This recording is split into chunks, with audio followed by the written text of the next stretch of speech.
Day 6 in Singapore and finally ngayong araw makakasama na nga naming magagala si Daddy, so mapapadali na ang buhay naming dalawa ni Aizen at mapapaganda pa yung mga videos namin. Pero no joke mga mare, ang galing na mag-video ni Daddy ngayon. Minsan napapansin ko mas maganda pa nga yung mga kuha niya kesa sa mga kuha ko. Anyway, nag-start nga kami ng aming umaga para mag-breakfast dito nga sa isang hawker center sa Newton, and eto nga chili crab and buns yung aming pinunta dito. Isa daw talaga to sa mga must try na pagkain dito sa Singapore, kaya naman hindi na rin namin pinalagpas. And mga mare, ang mahal ng isang pirasong crab na ito. Nasa 2,000 pesos lang naman kung i-convert sa pera natin mga mare. Tapos isang pirasong crab lang. Sabi ko nga kay Daddy, ilang kilong crab na yan sa atin. Kaya yung budget talaga namin mga mare, naubos lang din sa pagkain. Pero okay naman yon kesa sa mga bagay na hindi naman namin malulunok.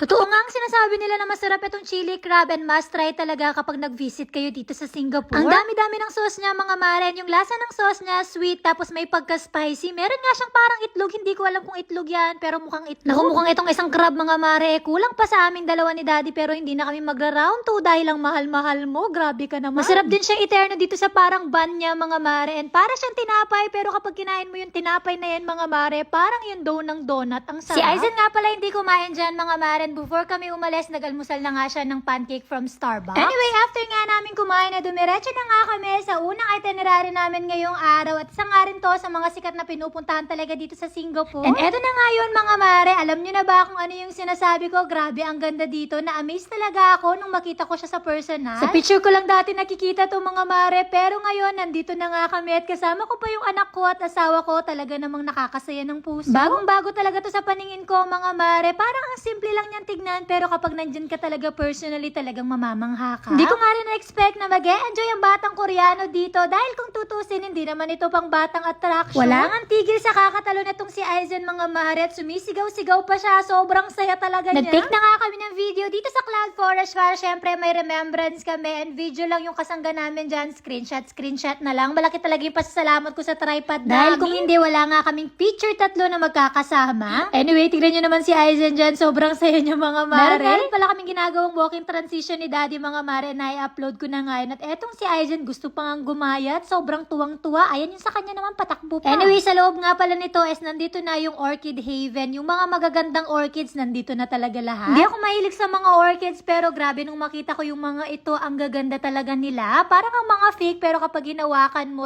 talagang totoong mga bulaklak. Nakakatuwa nga dahil ang team nila dito is Gardens by the Kubo. Ayan, meron talagang kubo na punong-puno ng mga orchids dito mga mare. Kaya yung mga kasabay naming mga Pinoy dito, hindi na rin naiwasang magpa-picture dun sa mismong kubo. Syempre, nakaka-proud na makita yung kubo natin dito sa lugar ng Singapore. Pinagmasdan ko talaga ng maigi yung mga bulaklak nila dito mga mare. Parang gusto ko na nga rin magtanim ng ganito sa aming garden. Pero mukhang wala akong mabubuhay mga mare dahil medyo mainit ang palad ko pagdating sa mga dahil nga sa Orchid Haven na ito, bigla akong na-miss yung lola ko na mahilig sa orchids. Every morning mga mare, talaga namang inaalagaan niya yung mga bulaklak niyang yun. Anyway, after namin dun sa Orchid Haven, nag-explore lang kami dito and meron nga kami dito nakitang projector. Nakita namin na maraming mga taong pumapasok pero projector lang pala siya, so hindi kami masyadong na-amaze. As in, pumasok lang kami mga mare and then wala pang isang minuto lumabas na rin kaming dalawa ni Daddy. And dumiretso na rin kami dito sa may Super Tree Grove dahil malapit lang din naman sila and walking distance lang. At eto na mga mare, halos abot kamay na din itong sikat